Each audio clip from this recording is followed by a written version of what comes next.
Aġġornament ekonomiku mill-Bank Ċentrali għal xahar ieħor kompla juri andament pożittiv fl-ekonomija Maltija. Ir-rapport tal-Bank Ċentrali jgħid li l-ekonomija komplet tikber matul is-7 xahar ta' din is-sena fuq is-sena l-oħra.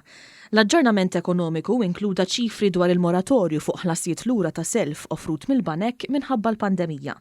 Il-valur tas self lil familji u kumpaniji illi kien soġġett tal-moratorju sal-aħħar ta' Ġunju kompla jonqos għal 126 miljun u 100,000 euro.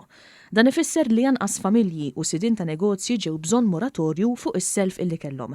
L-esperti tal-Bank Ċentrali jennotaw it-tnaqqis fin-numru ta' persuni qiegħda kemm fuq ix-xahar ta' qabel u anki meta mqabbel mal-istess xahar tas-sena l-oħra. Intqal kif issa Malta ndarata baxxa ta' 3.6% ta' qatt. Il-Bank Ċentrali qal li f'Ġunju il-produzzjoni industrijali żdiedet brata annwali aktar maġla meta mqabbla ma' dik tax-xahar ta' qabel. Il-volum tal-kummerġ bl-imnut kiber ukoll.